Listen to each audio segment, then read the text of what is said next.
Hello बच्चों। आज हम कक्षा 8 की वसंत भाग 3 के पाठ 2 के शब्दार्थ व प्रश्नोत्तर करेंगे।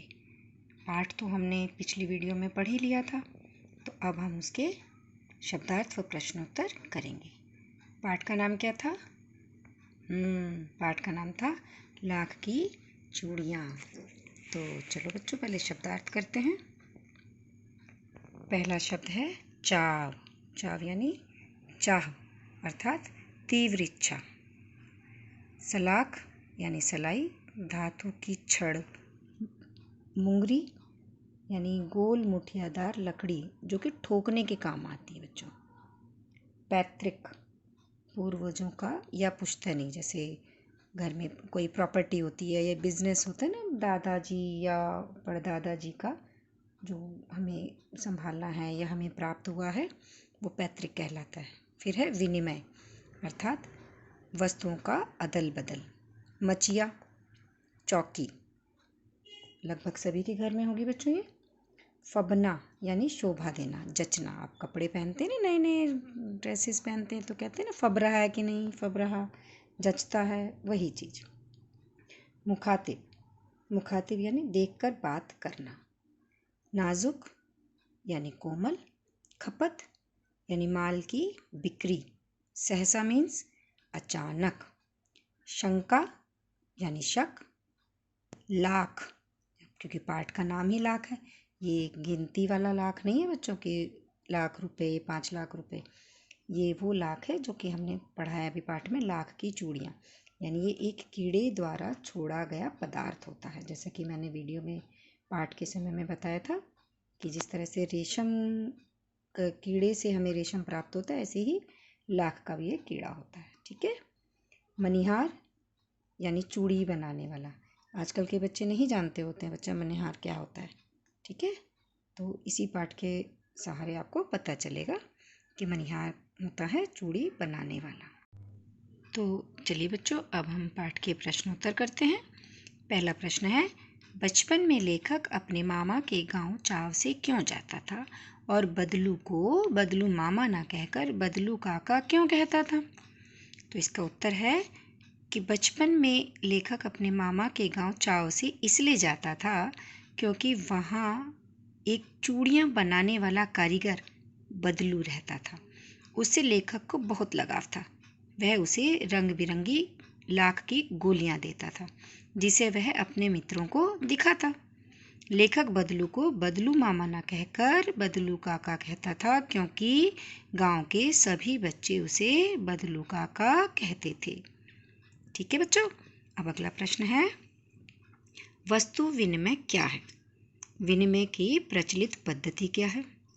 तो जैसे पाठ में मैंने बताया था बच्चों, वस्तु के बदले में वस्तु लेना है ना, पैसे ना देना। तो उत्तर भी यही है कि वस्तु विनिमय का अर्थ है एक वस्तु के बदले दूसरी वस्तु लेना। इसमें वस्तु के बदले पैसे नहीं दिए जाते। आगे है, आज के समय में इस पद्धति में बदलाव आ गया है, इसलिए अब वस्तु के बदले में पैसे दिए जाते हैं, ना कि वस्तु। आप भी बच्चों जब सामान लेने जाते हैं तो अब तो पैसा ही देकर सामान लाते हैं ना, वस्तु लेकर आते हैं। तो वही चीज़ यहाँ पर बताई गई है। ठीक है, अब अगले प्रश्न पर आते हैं हम। अगला प्रश्न है बच्चों कि मशीनी युग ने कितने हाथ काट दिए हैं? इस पंक्ति में लेखक ने किस व्यथा की ओर संकेत किया है? तो उत्तर है, मशीनी युग ने कितने हाथ काट दिए हैं। इस पंक्ति में लेखक ने इस व्यथा की ओर संकेत किया है कि मशीनों पर कार्य करने के कारण अब लाखों हस्तकला में निपुण कलाकार बेरोजगार हो गए हैं। देखो बच्चों, जो काम जैसे कंप्यूटर आ गए हैं अब, ठीक है, तो जो काम 10 जने किया करते थे, अब क्या होता है, एक कंप्यूटर पर हो जाता है। तो एक जना कंप्यूटर पर काम कर लेते, बाकी 9 तो बेरोजगार हो गए। इसी प्रकार से जब कोई काम कई जने मिलकर करा करते थे, तब धीरे धीरे करके हाथ का काम तो धीरे ही होता है, तो उससे हुआ करता था। लेकिन जब से ही मशीनें आ गई हैं तो क्या होने लगा, 100 जनों का काम 10 जने 50 जने करने लगे, तो बाकी के बचे हुए लोग तो बेरोजगार हो गए ना। तो मशीनी युग की वजह से जो व्यथा है वही उसी की चर्चा यहाँ पर की गई है। अगला प्रश्न है बच्चों, बदलू के मन में ऐसी कौन सी व्यथा थी जो लेखक से छिपी ना रह सके? उत्तर है, बदलू के मन में मशीनी युग में बनने वाली चीज़ों के कारण व्यर्थ हो रही हाथ की कारीगरी की व्यथा छिपी थी। यही व्यथा लेखक से छिपी ना रह सकी। उसे तकलीफ थी कि जो हाथ के कारीगर हैं अब उनकी कला का प्रदर्शन तो नहीं हो सकता, तो उसको यह व्यथा तरसा रही थी। ठीक है, परेशानी थी उसके मन में। अगला प्रश्न है, मशीनी युग से बदलू के जीवन में क्या बदलाव आया? तो उत्तर है, मशीनी युग से बदलू के जीवन में यह बदलाव आया कि अब कांच की चूड़ियाँ पहनी व बेची जाने लगी। कांच की चीज़ें पसंद आने लगी, कांच की चूड़ियाँ पहनने लगी स्त्रियाँ। लाख की चूड़ियों की मांग न के बराबर हो गई, यानी उसकी डिमांड लगभग ना के बराबर हो गई, कोई डिमांड ही नहीं करता, इसलिए उसका कार्य ठप हो गया। ठीक है बच्चों, तो ये उत्तर तो आपको समझ में आ गए होंगे। अब आगे एक प्रश्न है, तो बच्चों आगे चलते हैं। अगला प्रश्न है, आपने मेले बाजार आदि में हाथ से बनी चीज़ों को बिकते देखा होगा। आपके मन में किसी चीज़ को बनाने की कला सीखने की इच्छा हुई हो और आपने कोई कारीगरी सीखने का प्रयास किया हो, तो इसके विषय में लिखिए। बच्चों, आप बाज़ार मेले में तो जाते ही होंगे, दिवाली मेला, दशहरे में, तो वहाँ पर आपने बहुत सारी चीज़ें देखी होंगी, है ना? आप उनके नाम भी लिख सकते हैं।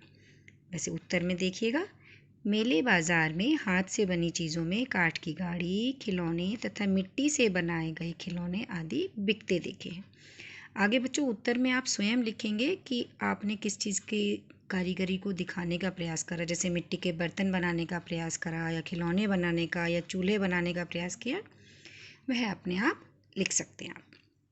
अगला प्रश्न है बच्चों कि लाख की वस्तुओं का निर्माण भारत के किन किन राज्यों में होता है? लाख की चूड़ियों के अतिरिक्त क्या क्या चीज़ें बनती हैं? तो उत्तर है कि ये वस्तुएं कहाँ बनती हैं बच्चों? राजस्थान व उत्तर प्रदेश में लाख की वस्तुओं का निर्माण सर्वाधिक होता है।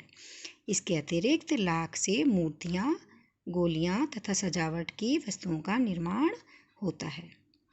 तो बच्चों, आपको इस पाठ के प्रश्नोत्तर भी करा दिए गए हैं, आप इनको अपनी उत्तर पुस्तिका में लिख सकते हैं।